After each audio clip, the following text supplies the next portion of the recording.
آئے ہم دعا کے ساتھ شروع کرتے ہیں۔ آئے آسمانی باپ، قادر مطلق خدا، ہم تیری شکر گزاری کرتے ہیں، تیری محبت، تیرے فضل اور خاص طور پر اس وقت کے لیے جو تو نے ہمیں عطا کیا ہے تاکہ ہم اس رفاقت میں آ سکیں اور تیرے کلام کو سیکھ سکیں، تاکہ ہم تیری محبت اور قربت میں مزید گہرے ہو سکیں۔ ہم بڑے بوجھ کے ساتھ تیری حضوری میں آتے ہیں، ہم اپنی ساری فکریں اور طرح کی سوچ کو تیرے تابع کر دیتے ہیں۔ ہم اس بات کا اقرار کرتے ہیں کہ ہم تیرے کلام اور کام میں بہت زیادہ مستعد نہ رہے، ہم اس طور سے تیرے چہرے کے طالب نہ رہے جس طور سے ہمیں ہونا چاہیے تھا۔ اب آپ ہم تیری شکر گزاری کرتے ہیں کہ اس گناہ بھری دنیا میں تو ہمارے ساتھ گہری رفاقت رکھنا چاہتا ہے، تو چاہتا ہے کہ ہم اور زیادہ تیری قربت میں آگے بڑھیں، ہم مسیح یسوع کی خوشخبری کی مضبوط بنیاد کے وسیلہ سے تجھے پہن لیں اور تجھ میں ایک ہو جائیں۔ خدا ہماری آنکھیں کھول دے، ہمارے دلوں اور ذہنوں کو اپنے کلام کو سمجھنے اور قبول کرنے کے لیے کھول دے، تاکہ ہم تیرے قریب آ جائیں۔ ہر طرح کی تاریکی اور پریشانی جاتی رہے جو کسی نہ کسی صورت میں ہماری زندگی میں موجود ہے، تاکہ ہم تیری سچائی اور اپنی زندگی کے لیے تیرے کلام کو، تیری محبت کو دیکھ سکیں اور اس دنیا کے لیے تیرے اچھے گواہ بن سکیں، تیرے کلام کی سچائیوں کو دوسروں کے سامنے پیش کر سکیں۔ آئے خدا اس اسٹڈی کے شروع سے آخر تک ہمارے ساتھ شامل حال ہو، یسوع ناصری کے نام سے آمین۔ یسوع کے نام میں اب سب کو سلام۔ آپ کے درمیان خدا کا کلام پیش کرنا میرے لیے بڑی عزت اور وقار کا باعث ہے۔ آج ہم بابل اور مخلصی کی تاریخ کے موضوع پر بات جاری رکھیں گے۔ اس موضوع پر یہ دوسرا لیکچر ہے۔ پچھلے ہفتہ ہم نے بابل اور نسب نامہ پر بات کی تھی۔ ہم پیدائش کے نسب ناموں پر غور کرتے ہوئے دیکھ رہے تھے کہ کائن خدا کی حضوری سے فرار ہو گیا۔ اس نے اپنے لیے ایک شہر تعمیر کیا اور اس کا نام اپنے بیٹے کے نام پر ہنوک رکھا۔ یہ گناہ آلودہ پشت ہے جو کائن کے وسیلہ سے بڑھتی چلی گئی۔ ہم نے اس کے ساتھ نمرود کو بھی دیکھا جس نے بابل کا برج بنانے میں قیادت کی ذمہ داری نبھائی۔ پھر ہم نے یہ بھی دیکھا کہ کس طرح نسب نامے دو حصوں میں بٹ گئے، کس طرح یہ دنیا تقسیم ہوتی چلی گئی۔ فلش کے دور میں بابل کی تعمیر میں حصہ لینے والے اور پھر یکتان جیسے لوگ جو بابل کی بجائے کسی اور طرف چلے گئے اور اس ناپاک منصوبے کا حصہ نہ بنے، روحانی طور پر وہ نسب نامہ کی کتاب کی طرف چلے گئے۔ اور ابران ابر کی نسل کے وسیلہ سے ہم نے دیکھا کہ کس طرح اس نے اپنے آپ کو بابل کا برج بنانے والے لوگوں سے الگ کر لیا جو بالآخر ایمان کی نسل میں سے تھا۔ وہ بت پرستی اور گناہ کو اپنی زندگی میں لیے ہوئے تھا، لیکن خدا اس کی زندگی میں ایک منصوبہ رکھتا تھا۔ خدا کا مخلصی بخش منصوبہ اس کی زندگی اور اس کی نسل کے لیے تھا، اور یہ منصوبہ نسب نامہ کے وسیلہ سے ظاہر ہوا۔ یہ تھا گزشتہ سبق کا خلاصہ جو ہم پہلے سیکھ چکے ہیں۔ آج ہم بابل اور ابراہیم کے درمیان خاص تعلق کو دیکھیں گے۔ یہ ہے بابل اور مخلصی کی تاریخ، دوسرا حصہ، اور بابل اور ابراہیم ہے۔ ہم خدا کے کلام میں سے ایک حوالہ دیکھیں گے، یہ ہے یشوع 24 باب دوسری آیت۔ آئیں اس آیت پر غور کریں۔ یہ یشوع کی کتاب کا یہ حوالہ آپ کے سامنے اسکرین پر بھی نظر آ رہا ہے۔ 24واں باب دوسری آیت، اور یہاں پہ لکھا ہے، تب یشوع نے سب لوگوں سے کہا، خداوند اسرائیل کا خدا یوں فرماتا ہے کہ تمہارے ابا یعنی ابراہیم اور نحور کا باپ تارا وغیرہ قدیم زمانہ میں بڑے دریا کے پار رہتے اور دوسرے معبودوں کی پرستش کرتے تھے۔ یشوع نے یہ پیغام لوگوں کے سامنے رکھا۔ وہ خروج کے وسیلہ سے ملک مصر سے باہر آئے۔ 40 برس وہ بیابان میں آوارہ پھرتے رہے اور پھر 16 برس تک ملک کنعان فتح کرنے میں لگے رہے، اور اب زمین کی تقسیم بھی ہو گئی تھی۔ یشوع لوگوں کو یہ بتا رہا تھا کہ اب جب تم وعدہ کی سرزمین میں آ گئے ہو، خدا کی عبادت اور پرستش مناسب اور واجب طریقہ سے کرنا جاری رکھو۔ یشوع نے کہا، بہت عرصہ پہلے زمانہ قدیم میں وہ دریا کے پاس رہتے تھے۔ یہ دریا افرات سے بھی آگے تھا، اور یہاں پر مسوپتامیہ کے علاقے کی بات ہو رہی ہے۔ یشوع تارا یعنی ابراہیم کے باپ کی بات کر رہا ہے۔ وہ غیر معبودوں کی پوجا کرتے تھے۔ اگر آپ بائبل مقدس سے ہٹ کر قدیم زمانہ کی تحاریر کو یا ہسٹری کو دیکھیں جو پیدائش کی کتاب پر لکھی گئی ہیں، ہم ان کتب پر بھروسہ تو نہیں کر سکتے، لیکن وہ خدا کا کلام نہیں ہے، لیکن قدیم تفاسیر بیان کرتی ہیں کہ تارا بت سازی کا کام کرتا تھا اور بت فروخت کرنا اس کا پیشہ تھا۔ وہ بتوں پر ایمان رکھنے اور ان کی پوجا پاٹ کرنے والا شخص تھا۔ بس اب غور کریں کہ آج کے دور میں ابراہیم کی زندگی میں اس کا کیا مطلب تھا۔ ابراہیم کی زندگی کا سفر ہم مختصر طور پر کہہ سکتے ہیں۔ یہاں پر ہمارے سامنے میسوپوٹامیہ کی تصویر ہے۔ اس نقشہ پر آپ دیکھ سکتے ہیں کہ کنعان، ہران اور پھر کسدیوں کا اور یہ نقشہ آپ کے سامنے سکرین پر نظر آ رہا ہے۔ یہ وہ جگہ ہے جہاں پر ابراہیم پیدا ہوا تھا۔ بائبل مقدس میں جہاں کہیں پیدائش کا ذکر آتا ہے، لکھا کہ وہ کسدیوں کے میں پیدا ہوا۔ بائبل مقدس اس علاقہ کی بات کرتی ہے اور علاقہ بابل کا علاقہ تھا۔ یہ بابل کے برج کا مقام تھا۔ یہ ابراہیم اور اس کے باپ تارا کا آبائی گاؤں تھا۔ بے شک یہ دریائے افرات ہے، اور آپ دیکھ سکتے ہیں کہ یہ کسدیوں کو اور پھر یہ اور سمندر کا علاقہ آپ کے سامنے سکرین پر نظر آ رہا ہے۔ ہم ابراہیم کی زندگی کو دیکھتے ہیں۔ خدا نے اسے اس علاقہ سے بلایا اور اس کا گھرانہ حران کی طرف چل دیے۔ ابراہیم کو خدا نے پھر بلایا اس وقت جب وہ کنعان میں آ گیا تھا۔ یہ سادہ سا نقشہ آپ کے سامنے ہے جو ابراہیم کی زندگی کے سفر کا حال بیان کرتا ہے کہ کس طرح خدا نے اس کے سفر میں رہنمائی کی اور پھر کہاں پر اپنی زمینی زندگی کے زندگی کے اختتام پر وہ دفن ہوا۔ پسو پتامی سے حران تک آئیں اس سارے سفر کو مزید تفصیل سے دیکھیں۔ ہم ابراہیم کی پہلی بلاٹ پر غور کریں گے۔ پہلی بلاٹ جب خدا نے اسے میسوپوٹامیہ سے ملک کنعان کے لیے بلایا، پس خدا نے کہا اس جگہ کو چھوڑ کر اس ملک میں جا جو میں تجھے دکھاؤں گا۔ بلاٹ کا دوسرا حصہ حران کی طرف سفر ہے۔ ہم پیدائش 11 باب میں ان سارے واقعات کو دیکھ سکتے ہیں۔ 11 باب 26 سے 32 آیت، لیکن میں 27 باب کی 31 سے 32 آیت میں تک خاص طور پر توجہ دلانا چاہوں گا۔ پس ہم پیدائش 11 باب 27 آیت کو دیکھیں گے اور یہ تارا کا نسب نامہ ہے۔ یہ ابراہیم کے تعلق سے نہیں بلکہ یہ تارا کے بارے میں ہے۔ تارا سے ابراہیم پیدا ہوا۔ تارا اپنے پیدائشی علاقے سے اور کی طرف روانہ ہوا تھا۔ پس 31 آیت بیان کرتی اور تارا نے اپنے بیٹے ابراہیم کو اور اپنے پوتے لوط کو جو حران کا بیٹا تھا اور اپنی بہو ساری کو جو اس کے بیٹے ابراہیم کی بیوی تھی ساتھ لیا، اور وہ سب کسدیوں کے سے روانہ ہوئے کہ ملک کنعان میں جائیں، اور وہ حران تک آئے اور وہیں رہنے لگے۔ اس کہانی کا اہم کردار تارا ہے۔ تارا نے کیا کیا؟ اس نے اپنے بیٹے ابراہیم اور اس کے ساتھ حران کے بیٹے لوط کو لیا۔ یہ اس کا پوتا تھا۔ تارا ہی اس کہانی کا مرکزی کردار ہے۔ اس کا پوتا لوط اور پھر اس کی بہو ساری بھی اس کہانی کا حصہ ہیں۔ یہ ساری آیت تارا ہی کے بارے میں ہے۔ یہی وہ کردار ہے جو اس علاقہ سے نکلا، یہی ابراہیم کو ملک کنعان کی سرزمین پر لے گیا۔ اس سے پتہ چلتا ہے کہ ابراہیم تارا کے گھر میں کس قدر اہم تھا۔ اس پر ہم بعد میں بات کریں گے۔ پیدائش 11 باب 31 آیت ہم دیکھتے ہیں کہ کس طرح تارا ابراہیم سے مقدس تھا۔ تارا ابراہیم سے مقدم تھا جسمانی لحاظ سے، وہی ملک کنعان کی طرف سفر کی قیادت کر رہا تھا، لیکن ہم جانتے کہ تارا ملک کنعان تک نہ پہنچ سکا۔ 32 آیت بیان کرتی ہے اور تارا کی عمر 250 برس کی ہوئی اور اس نے حران میں وفات پائی۔ آئے غور کریں کہ یہ سب کچھ اس قدر اہم کیوں ہے۔ ابراہیم کے اس پہلے حصہ میں اگر ہم عہد جدید کے ترجمہ میں دیکھیں کہ کس طرح یہ سب کچھ ہوا، ہم اعمال 7 باب میں دیکھ سکتے ہیں۔ یہ وہ پیغام ہے جو آپ پہلے بھی سن چکے ہیں۔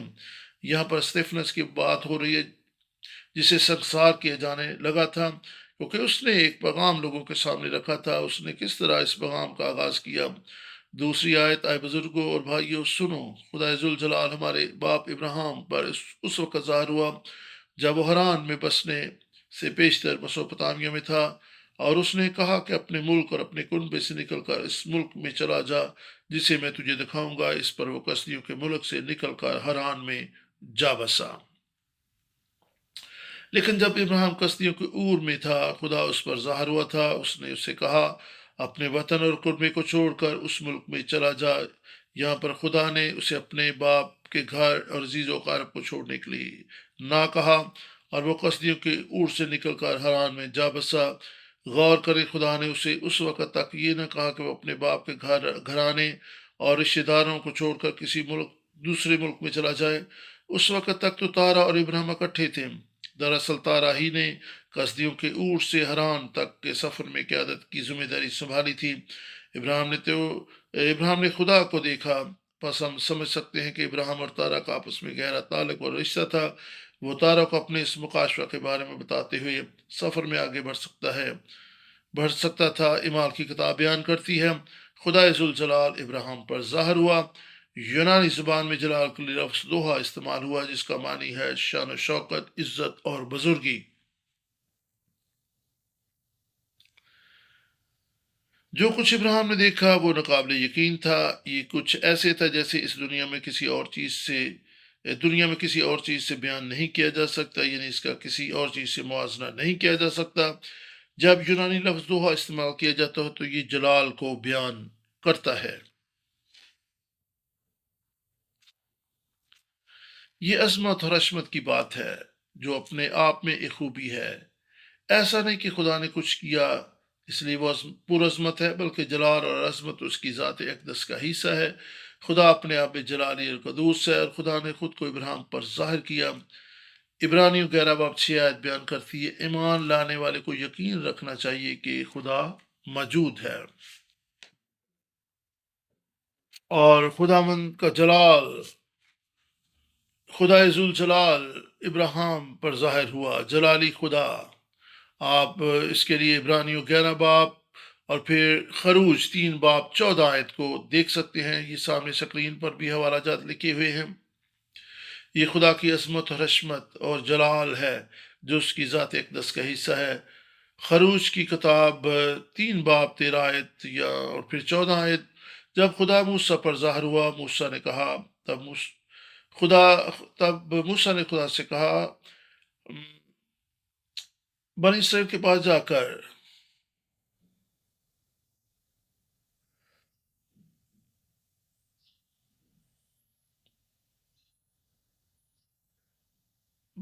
خدا نے موسیٰ سے کہا، بنی اسرائیل کے پاس جا کر ان کو کہو کہ تمہارے باپ دادا کے خدا نے مجھے تمہارے پاس بھیجا ہے، اور وہ مجھے کہیں جب میں ان سے یہ کہوں۔ پھر موسیٰ نے کہا، جب میں ان سے یہ کہوں تو وہ کہیں گے اس کا کیا نام ہے، تو میں ان کو کیا بتاؤں؟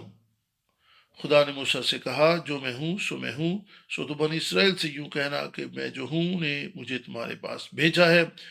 یہ عدل خدا ہے، اور لکھا کہ خدا کا جلال ظاہر ہوا، اور ظاہر ہونے کے لیے یونانی لفظ ہورے ہے، اس کا معنی دیکھنا، سمجھنا، تجربہ کرنا، امتیاز کرنا۔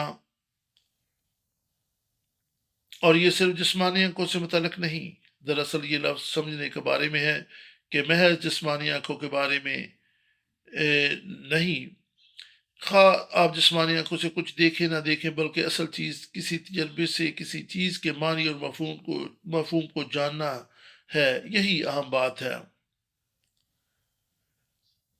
ہم خدا کو سمجھنے کی کوشش کر رہے ہیں، ہم اس کی ذات اقدس کے بارے میں جاننے کے خواہاں ہیں۔ جب کسی چیز کی وضاحت آپ کے سامنے بیان کی جاتی ہے تو آپ اس کو سمجھنا شروع کر دیتے ہیں۔ پوری دنیا میں ایسا ہی ہے۔ خدا عادل ہے، ایسے کچھ بھی نہیں کرنا کہ وہ جلال پائے، وہ از خود جلالی ہے، وہ جلال کو اپنے اندر یا اپنی ذات اقدس میں رکھتا ہے۔ ہم کچھ بھی نہیں کر سکتے کہ خدا کو جلالی بنائیں۔ خدا عادل اور خدا ذوالجلال ہے، اور وہ اس کائنات کی ہر ایک شے میں موجود ہے۔ یہ کس قدر جلالی بات ہے کہ ابراہیم خدا پر ظاہر ہوا۔ خدا قصدیوں کے اور میں موجود کسی بھی چیز سے زیادہ جلالی تھا۔ یہ خدا تو وہاں کے بتوں سے بھی مختلف اور منفرد، عالی اور ممتاز تھا۔ یہ سب کچھ اعمال کی کتاب میں بیان کردہ اسطفنس کے واعظ میں کیوں کر عام تھا؟ ہمیں اسطفنس کے متن کو بھی سمجھنے کی ضرورت ہے۔ وہ ایک ڈیکن تھا جسے کلیسیا نے لوگوں کی خدمت کے لیے چنا تھا۔ وہ روح میں ایک مضبوط شخص تھا، اسے علم تھا کہ وہ کیا بات کر رہا ہے۔ وہ خدا کے لیے جوش و جذبے سے بھرا ہوا تھا، وہ بہت سی روحیں بچانا چاہتا تھا۔ اس نے باہر نکل کر منادی کرنا شروع کر دی، اس نے پرجوش انداز میں یہودیوں سے کلام کرنا شروع کیا۔ جو انہیں پسند نہ آیا کیونکہ وہ سمجھے کہ وہ ان کے مذہب کے خلاف بات کر رہا ہے، بس انہوں نے اس پر مقدمہ چلا دیا۔ اعمال 6 باب 13 اور 14 آیت بیان کرتی ہے، پھر وہ عوام اور بزرگوں اور فقیوں کو ابھار کر اس پر چڑھ گئے اور پکڑ کر صدر عدالت میں لے گئے، اور انہوں نے جھوٹے گواہ کھڑے کیے جنہوں نے کہا یہ شخص اس پاک مقام اور شریعت کے برخلاف بولنے سے باز نہیں آتا، کیونکہ ہم نے اسے یہ کہتے سنا ہے کہ یسوع ناصری اس مقام کو برباد کر دے گا اور ان رسموں کو بدل ڈالے گا جو موسیٰ نے ہمیں سونپی ہے۔ سو اعمال 6 باب 13 اور 14 آیت میں جب اسٹیفنس لوگوں کے سامنے کھڑا ہے، عدالت کے سامنے کھڑا ہے 6 باب 13 سے 14 آیت میں، تو وہ یہاں پر ابراہیم کا ذکر کرتا ہے۔ سو آپ یہ دیکھیں اور غور کریں کہ یہ کیوں کرہم تھا کہ اسٹیفنس وہاں پر ابراہیم کا ذکر کر رہا ہے، کیوں اس نے مسیح یسوع سے شروع نہ کیا بلکہ اس نے ابراہیم سے شروع کیا، کیونکہ ابراہیم کا ایمانداروں سے اور اس عہد سے گہرا تعلق ہے جو خدا نے مسیح یسوع کے خون کے وسیلہ سے اپنے لوگوں کے ساتھ باندھا ہے۔ بس یہاں پر مسئلہ کیا ہے؟ ہم ہیکل اور یہودی شریعت کے بارے میں بات کر رہے ہیں، اور یہی اصل مسئلہ تھا۔ انہوں نے شریعت کو لیا اور وہ شریعت کے پیچھے مخلصی بخش منصوبے کو نہ دیکھ سکے۔ یہ ایک دستاویز تھی، یہ ایک روایت تھی جو کہ خدا کے فضل کی گواہی نہیں دیتی تھی، لیکن ان کے لیے ایک تکبر اور گھمنڈ کا مسئلہ تھا۔ انہوں نے کہا ہم تو اپنے ہی معیار، اپنے ہی قول و فعل کے مطابق کام کر رہے ہیں، ہم یہ سب کچھ ہیکل کے مقام پر ہی سر انجام دیتے ہیں۔ یہ ہیکل تو خدا کا گھر ہے۔ جسمانی چیزوں کے تعلق سے یہودی لوگ بہت فکر مند تھے۔ انہوں نے یہ تعلیم دی تھی کہ خدا جسمانی گھر میں رہتا ہے، اور شریعت کے مطابق وہ جسمانی افعال و رسومات کے بارے میں بڑی فکر رکھتے تھے، اور شریعت کے مطابق یہ تو بت پرستی ہے۔ اس دور کی غیر اقوام کی بت پرستی سے کچھ کم نہ تھا، یہ تو سبھی کچھ گویا بت پرستی تھا، صرف اس کی صورت مختلف تھی، لیکن ان کا عقیدہ اور اعمال بت پرستی سے کم نہ تھے۔ کون ان رسومات کو تباہ و برباد کر دے گا؟ خدا یسوع ہی روایات کے بندھن کو توڑے گا۔ بس یہ وہ الزامات تھے جو انہوں نے اسٹیفنس پر لگائے اور اس پر مقدمہ کر دیا۔ اسٹیفنس نے اپنے دفاع میں کیا کیا؟ ابراہیم سے آغاز اس کے دفاع کا پہلا حصہ تھا۔ کیوں؟ ہمارے باپ دادا کا خدا ابراہیم کے خدا نے اسے مسوپتامی سے بلایا۔ اسٹیفنس یہاں پر یہ کہہ رہا ہے کہ خدا نے اسے بت پرستی کے مقام سے بلایا، خدا نے اسے ایک عظیم کام اور منصوبے کے لیے اس جگہ سے نکالا۔ اسٹیفنس کے نقطہ نظر پر غور کریں، وہ سب کچھ جو یہودی لوگ کر رہے تھے وہ بت پرستی تھا۔ وہ شریعت کی جسمانی ضروریات پر توجہ مرکوز کیے ہوئے تھے، وہ جسمانی ہیکل پر توجہ مرکوز کر رہے تھے۔ یہی وہ چیزیں تھیں جن پر غیر اقوام بھی بڑا زور دیتی تھیں۔ یہ بت پرستی کا مسئلہ تھا۔ اگر ہم یرمیہ 10 باب اس کی 14 اور 16 آیت کو دیکھیں، اور لکھا ہے ہر آدمی حیوان خصلت اور بے علم ہو گیا ہے، ہر ایک سنار اپنی خود ہی مورت سے رسوا ہے، کیونکہ اس کی ڈھالی ہوئی مورت باطل ہے، ان میں دم نہیں ہے۔ اور آپ اعمال 7 باب 1 آیت کو دیکھ سکتے ہیں، اور پھر دیکھ سکتے ہیں کہ اسٹیفنس نے کس طریقے سے ابراہیم کی طرف سے بیان کرتے ہوئے سب کچھ بیان کیا اور صلاحی منصوبے کو ان کے سامنے رکھا۔ اور یرمیہ 10 باب اس کی 10 باب کی 14-15 آیت میں ہم دیکھ سکتے ہیں کہ یہاں پر بھی بت پرستی اور ڈھالی مورتیں جو ہیں ان کا ذکر موجود ہے۔ یسایہ 44 باب اور پھر 9 سے 11 آیت کو اگر آپ دیکھیں، وہاں پر یسایہ 44 باب 9 سے 11 آیت بیان کرتی، خود ہی مورتوں کو بنانے والے سب کے سب باطل ہیں، اور ان کی پسندیدہ چیزیں بے نفع ہیں، ان کے گواہ دیکھتے نہیں اور سمجھتے نہیں تاکہ پشیمان ہوں۔ کس نے کوئی بت بنایا یا کوئی مورت جھاڑی جس سے کچھ فائدہ ہوا؟ دیکھ اس کے سب ساتھی شرمندہ ہوں گے، کیونکہ بنانے والے تو انسان ہیں، وہ سب کے سب جمع ہو کر کھڑے ہوں وہ ڈر جائیں گے، وہ سب کے سب شرمندہ ہوں گے۔ بہت سی آیات بت پرستی کے موضوع پر بات کرتی ہیں۔ میں نے خاص طور پر ان دو آیات کا چناؤ کیا ہے کیونکہ یہ آیات اس موضوع سے آہنگ ہیں جس پر ہم بات کر رہے ہیں۔ خدا ذوالجلال ابراہیم پر ظاہر ہوا۔ خدا اس لیے جلالی نہیں کیونکہ ہم نے اسے جلال دیا، خدا تو اپنی ذات اقدس میں جلالی ہے۔ وہ کس طرح سے بتوں سے منفرد اور مختلف ہے؟ وہ انسانوں کی کاریگری سے مختلف ہے، جسے لوہار، سنار، بڑھئی یا سنگ تراش بناتے ہیں۔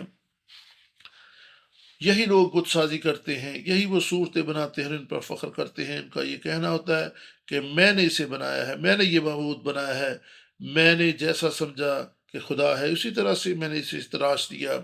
پس بت پرستی اپنے آپ کو جلال دینا ہے، لیکن خدا ابراہیم پر ظاہر ہوا۔ خدا موجود ہے اور اپنی ذات میں جلالی اور مہیب ہے۔ وہ جلالی ہے کہ کوئی جلال اس کی ذات کا حصہ ہے جو ابراہیم پر ظاہر ہوا۔ چونکہ ابراہیم نے خدا ذوالجلال کو دیکھ لیا تھا، اس لیے غیر اقوام کی تمام روایات اس کے لیے کوئی حیثیت نہیں رکھتی تھی۔ خدا نے کسیوں کے اور سے، خدا نے بابل سے اسے اپنے لیے الگ کر لیا، اسے اپنے لیے بلا لیا۔ ابراہیم کے دور سے جو بت وہاں پر تھے وہ آج بھی موجود ہیں اور کھنڈرات کی صورت اختیار کر چکے ہیں۔ دور جدید میں ارک اور خاص طور پر مندر چاند کی پوجا کا مرکز تھے۔ جس دور میں ایک معبود جسے اس دور میں ایک معبود کے طور پر لیا جاتا تھا، اس چاند معبود کا نام نانا تھا۔ یہ یہ کھنڈرات آپ کے سامنے سکرین پر نظر آ رہے ہیں، اور یہ نانا زمین کے سب معبودوں میں سب سے ممتاز معبود تھا۔ بعض لوگ مسوپتامیہ میں سے سب سے اعلیٰ معبودوں میں سمجھتے تھے، اگرچہ وہاں پر بہت سے معبود تھے لیکن نانا سب سے عظیم معبود سمجھا جاتا تھا۔ ظاہری بات ہے کہ ابراہیم کا باپ تارا بھی اس معبود کی پوجا پاٹ کرتا ہوگا کیونکہ یہ کسدیوں کے عور میں ممتاز حیثیت رکھتا تھا۔ آپ نانا کے بارے میں کیا جانتے ہیں؟ چاند دیوتا۔ یہاں پر کچھ تصاویر ہیں جو کہ آثار قدیمہ کے ماہرین نے زمین سے کھود کر نکالی ہے جو چاند معبود کو ظاہر کرتی ہیں۔ یہاں پر اس کی شبیہ جلالی حلالی چاند کی سی ہے۔ یہ بیل کسی کو جیسا بھی دکھائی دیتا ہے جسے انہوں نے اکٹھا بھی رکھا ہوا تھا۔ وہ فصل کا اور زرخیزی کا معبود اور دیوتا بھی تھا، اور چاند کے وسیلہ سے آپ رتوں اور موسموں کا پتہ بھی لگاتے ہیں۔ چاند کی گردش عورت کے ماہانہ نظام سے بھی مطابقت رکھتی ہے، نہ کہ فصل کے ساتھ، بلکہ یہ مویشیوں کی زرخیزی سے متعلق بھی ہے، یعنی ان کی افزائش کے بارے میں۔ نانا کی ہر ایک کوئی پوجا پاٹ کرتا تھا کہ تاکہ وہ خوشحال رہیں، انہیں برکت ملے۔ اس دور میں چاند معبود کے نام حکمت کا خدا، معبودوں کا باپ بھی تھے۔ رات کے وقت جب آپ سفر کرتے ہیں، چاند آپ کو روشنی دیتا ہے۔ اس کی عبادات اور پوجا پاٹ کی مرکزی جگہ کسدیوں کا اور تھا۔ یہ مسوپتامیہ میں ایک ممتاز اور اعلیٰ قسم کا معبود تھا۔ ہم کہہ سکتے کہ اس دور میں یہی وہ معبود تھا جس کی پوجا پاٹ زیادہ تر کی جاتی تھی۔ اس کی پرستش اور عبادت کرنے سے وہ خوشحالی کی توقع کرتے تھے۔ لیکن ابراہیم نے حقیقی خدا ذوالجلال کو دیکھا تھا۔ اس نے اس نے اپنے باپ تارا کو بھی بتایا اور وہ وہاں سے چل دیے۔ کہاں؟ وعدہ کی سرزمین کی طرف۔ لیکن سفر کے دوران وہ کہیں رکے۔ کہاں پر؟ وہ حران میں عارضی قیام کے لیے رکے۔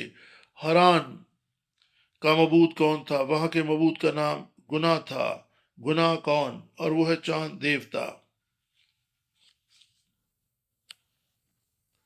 پس گناہ ہی چاند دیوتا ہے، یہ اس قسم کا معبود ہے جس کی کسدیوں کے اور میں پوجا پاٹ کی جاتی تھی۔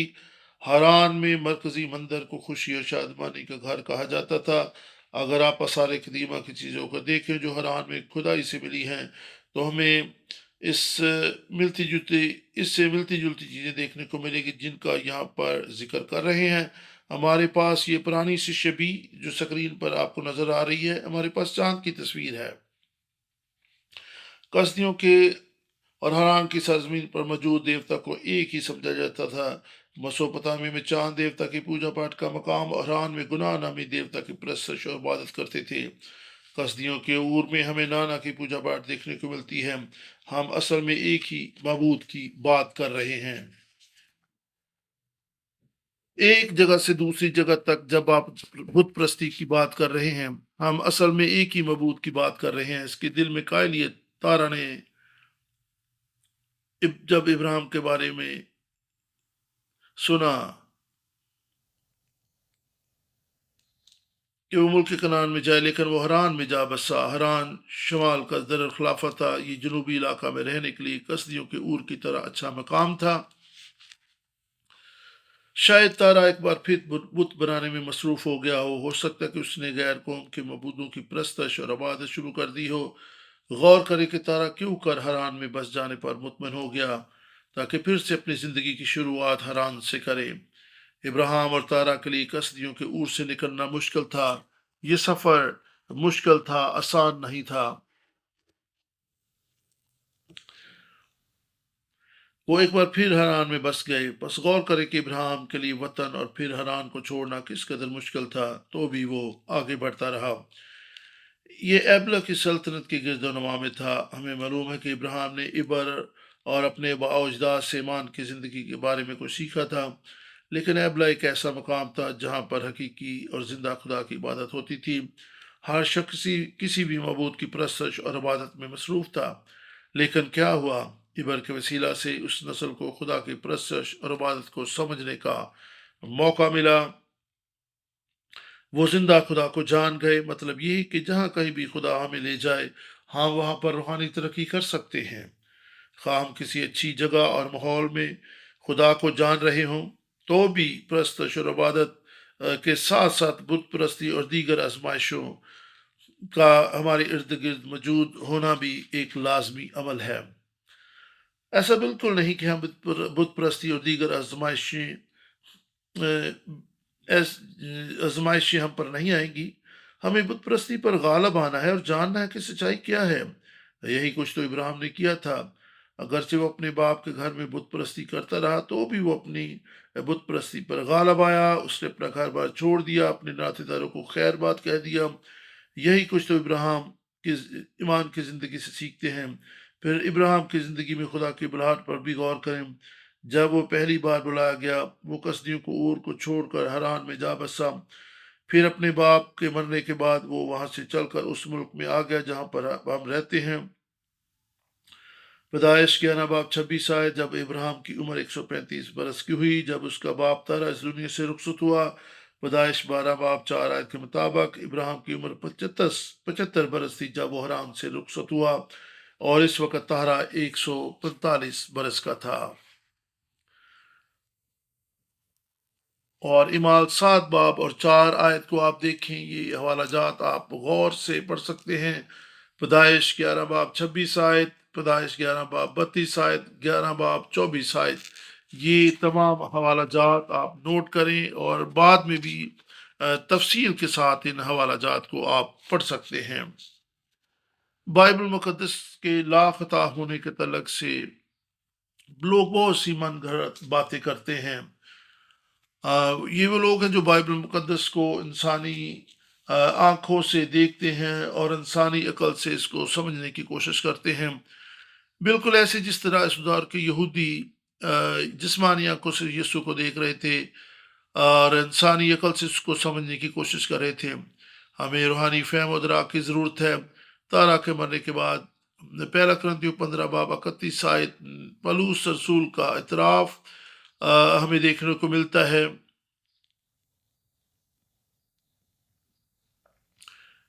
اور جب آپ مسیح یسوع میں آ جاتے ہیں تو آپ ہر روز اس میں ہی ہوتے ہیں۔ ہمیں مرنے کی ضرورت ہے، لیکن جسمانی طور پر نہیں، ہمیں روحانی طور پر مرنا ہے، اور مرنے کا مطلب ہے کسی چیز سے الگ ہونا، جدا ہو جانا۔ سو ہمیں روحانی موت کے اظہار کے لیے اظہار کے ساتھ ہی اپنے آپ کو اس دنیا سے الگ رکھنا ہے۔ دنیا کی محبت، دنیا کی خواہشوں اور دنیا کی لذتوں سے اپنے آپ کو محفوظ رکھنا ہے۔ ہمیں ان یہودیوں کی طرح جسمانی نظروں سے اور جسمانی عقل سے مسیح یسوع کو نہیں دیکھنا۔ ہمیں اپنی خودی کے اعتبار سے مرنا ہے۔ ہمیں اس دنیا کی خواہشوں اور اس لالچ اور حرص و حوث کے اعتبار سے مرنا ہے۔ پہلا کرنتھیوں 15 باب اور اس کی 31 آیت سے میں آپ کے سامنے ایک حوالہ پڑھنے لگا ہوں۔ خدا کے کلام میں لکھا ہے، آئے بھائیو، مجھے اس فخر کی قسم جو ہمارے خدا یسوع مسیح میں تم پر ہے، میں ہر روز مرتا ہوں۔ اور یہاں پر دیکھیں، ہر روز مرنے کا ذکر پایا جاتا ہے۔ کیا پولس رسول جسمانی طور پر مرتا تھا؟ جی نہیں، وہ اپنی خودی کے اعتبار سے اور ان خواہشوں کے اعتبار سے مرتا تھا جو خدا سے دشمنی رکھتی ہیں۔ سو ہمیں بھی اپنی خودی کا انکار کرنا ہے، خداوند کے لیے اس دنیا اور گناہ اور دنیا کی خواہشوں سے الگ رہنا ہے۔ اور پھر متی 8 باب اور اس کی 31 آیت کو بھی ہم دیکھ سکتے ہیں۔ اچھا کہ ہم 30 آیت سے اگر ہم اس کو پڑھ لیں، 8 باب 30 آیت سے خدا کے کلام میں لکھا ہے، ان سے کچھ دور بہت سی سوروں کا غول چرا تھا، پس بدروح نے اس کی منت کر کے کہا کہ اگر تو ہم کو نکالتے تو ہمیں سوروں کے غول میں بھیج دے۔ اس نے ان سے کہا جاؤ، وہ نکل کر سوروں کے اندر چلی گئی، اور دیکھو سارا غول کڑارے پر سے جھپٹ کر جھیل میں جا پڑا اور پانی میں ڈوب مرا۔ یہاں پر دیکھیں کہ جو بدروہیں اس شخص سے نکلی اور سوروں میں گئیں، وہ مری نہیں بلکہ وہ ٹرانسفر ہوئی ہیں اور وہ الگ ہوئی ہیں اس شخص سے۔ اور موت کا مطلب ہے الگ ہو جانا، اور اس کا مطلب ہے دور ہو جانا۔ اور اس بات کو روحانی معنوں میں آپ سمجھیں کہ جب پولس رسول مرنے کی بات کر رہا ہے تو یہاں پر وہ اپنی خودی کے انکار، جسم کی خواہشوں اور تکبر اور گھمنڈ سے الگ رہنے کی بات کر رہا ہے۔ وہ کہہ رہا کہ میں اپنے آپ کو ان چیزوں سے الگ رکھتا ہوں۔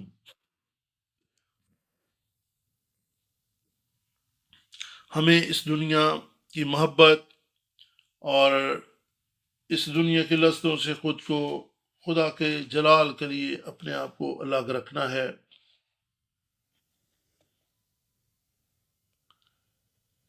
اور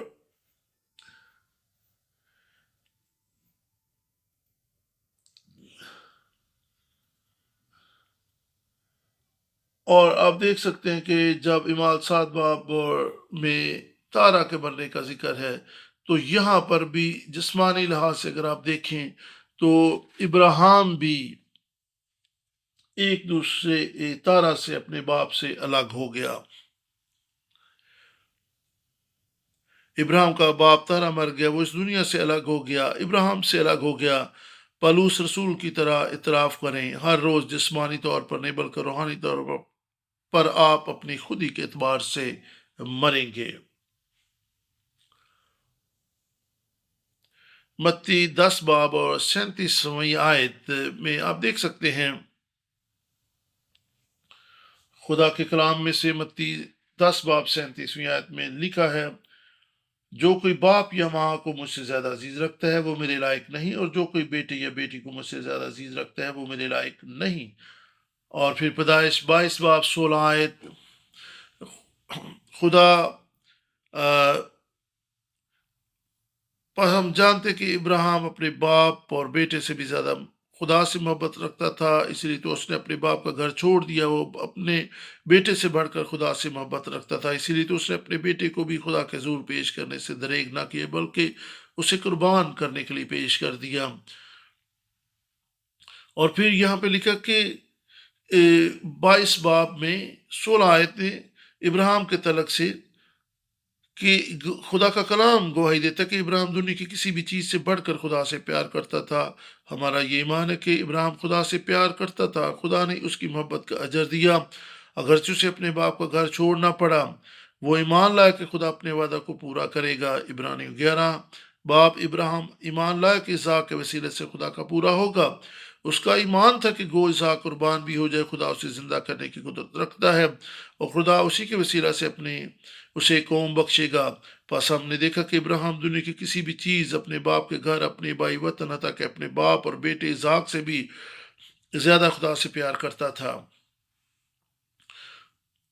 اور غلطیوں 3 باب اور 9 آیت کہ جتنے ایمان والے ہیں وہ ابراہیم کے فرزند ہیں، یعنی جو ایمان لاتے ہیں وہ ایمان سے ابراہیم کی نسل میں شامل ہو جاتے ہیں۔ پھر غلطیوں 3 باب اور 29 آیت کو آپ دیکھیں کہ جو مسیح یسوع کے ہیں وہ ابراہیم کے فرزند ہیں اور وعدہ کے وارث ہیں۔ پس لازم ہے کہ ہم اپنے آپ کو اس دنیا کی خواہشوں اور دنیا کی لذتوں سے اپنے آپ کو دور کریں۔ خدا نے اپنی ہی ذات کی قسم کھا کر کہا کہ ابراہیم کے وسیلہ سے قومیں برکت پائیں گی۔ خدا نے ابراہیم کو طریقی سے دور رکھنے کے لیے بلایا۔ اور پھر یشوع 24 باب 2 آیت، تب یشوع نے لوگوں سے کہا کہ تمہارے ابا یعنی ابراہیم کا اور نحور کا باپ تارا وغیرہ قدیم زمانہ میں بڑے دریا کے پاس رہتے اور دوسرے معبودوں کی پرستش کرتے تھے۔ اور یسایہ 51 باب کو اگر آپ دیکھیں، یسایہ 51 باب اور دوسری آیت میں خدا کا کلام بیان کرتا ہے کہ خدا کا بندہ بیان کرتا ہے کہ خدا نے کہا کہ اپنے باپ ابراہیم اور سارا پر نظر کرو۔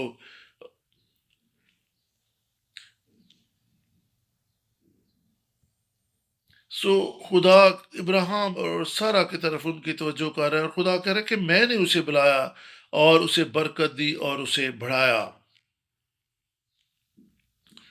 جب وہ تنہا تھا خدا نے اس کو بلایا اور اس کو خاندان بلکہ ایک قوم بنا ڈالا، اور خدا نے ابراہیم کو بلایا تو خدا نے اس کو برکت دی۔ خدا مجھے اور آپ کو بھی بلا رہا ہے تاکہ ہم اس دنیا سے الگ زندگی بسر کریں، مختلف زندگی بسر کریں۔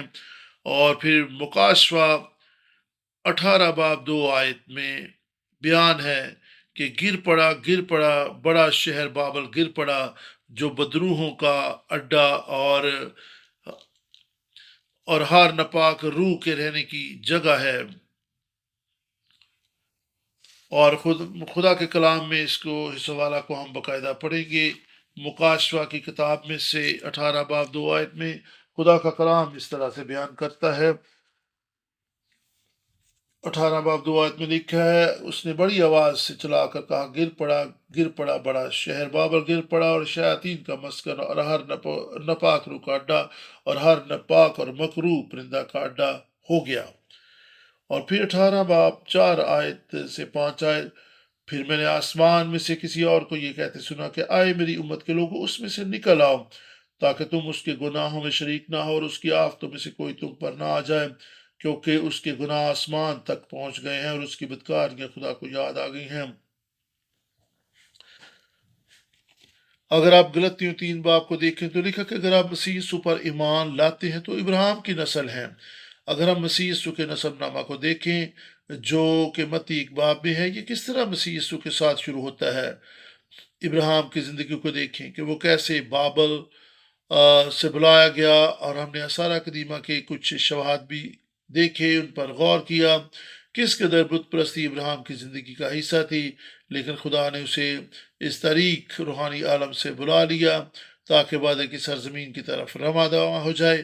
خدا نے اسے عدالت سے بچا لیا، اور یہ مسیح کی وہ خوشخبری ہے جو ابراہیم کی ذات اور اس کے ایمان کے سفر کے وسیلہ سے ہم تک پہنچتی ہے۔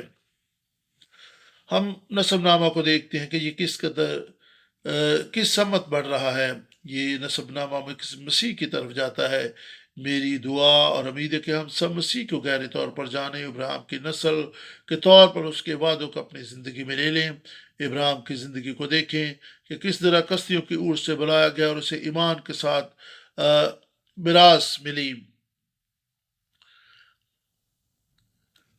ہم کلام کے مطابق دوسروں کے سامنے اس ایمان کی گواہی دینے والے بنے جو مسیح یسوع میں ہمیں مل چکی ہے۔ ہم آسمانی باپ کو جانیں، ابراہیم کی طرح وعدوں کے وارث ہوں، ابراہیم کی طرح ایمان کی زندگی بسر کریں، بابل سے اپنے آپ کو یعنی بت پرستی اور ہر طرح کی مکروہات سے اپنے آپ کو الگ رکھیں، خداوند کے لیے پاک بنے رہیں۔ خداوند آپ سب کو برکت دے۔ آئے ہم دعا کریں۔ آئے آسمانی باپ، خداوند یسوع مسیح کے نام سے تیری شکر گزاری کہ تو نے ہمیں چن لیا تاکہ کتاب حیات میں ہمارا نام لکھا جائے۔ تیرا شکر ہو کہ تو نے اپنے بیٹے خدا یسوع مسیح کو اس دنیا میں بھیجا، جس کے وسیلہ سے ہم نجات پاتے ہیں۔ اس پر ایمان آنے کے سبب سے ہم ابراہیم کی نسل کا حصہ بن جاتے ہیں۔ خواہ ہمارا تعلق کسی بھی قوم اور قبیلہ سے ہو، ہم گناہوں کی معافی پاتے ہیں۔ ہم ساری عزت اور جلال تجھے دیتے ہیں۔ جس طرح ابراہیم بلایا گیا اور اس وہ کسدیوں کے اونٹ سے الگ ہو گیا، ہم بھی تیری آواز سن کر تیری رہنمائی میں چلیں اور تجھے جلال دیں اور ہر اس چیز سے دور رہیں جو تجھے ناپسند ہے۔ ہمیں دوبارہ بت پرستی اور مکروہات میں خداوند جانے سے روکنا، ہمیں آزمائشوں سے بچانا، ہمیں فضل اور توفیق دے کہ ہم آنے والی نسلوں کو مسیح کی خوشخبری اور مخلصی کے طریق سکھانے والے ہوں، تاکہ وہ بھی تیری انجیل کے گواہ بن جائیں۔ ہم خداوند یسوع مسیح کی ذات اقدس اور مخلصی کی طریق کے نقطہ روج کو دیکھیں اور سمجھیں۔ ہم گہرے طور پر جانیں کہ یسوع ہی نجات اور گناہوں کی معافی کا واحد ذریعہ ہے۔ تیرا شکر ہو اور تیرے نام کو ساری عزت اور جلال مل جائے اور تیرا نام سربلند ہو۔ خداوند خدا ہمیں اپنے کلام کا فہم و ادراک بخش دے۔ ہماری اس دعا کو سن قبول کر، یسوع ناصری کے نام سے آمین۔ اے ہمارے باپ، تو جو آسمان پر ہے، تیرا نام پاک مانا جائے، تیری بادشاہی آئے، جس طرح تیری مرضی آسمان پر پوری ہوتی ہے زمین پر بھی ہو۔ ہمارے روز کی روٹی آج ہمیں بخش دے، جس طرح ہم اپنے قصوراں کو معاف کرتے تو ہمارے قصور معاف کر، ہمیں آزمائش میں نہ لا بلکہ برائی سے بچا، کیونکہ بادشاہی، قدرت، جلال ہمیشہ تیرے ہیں، آمین۔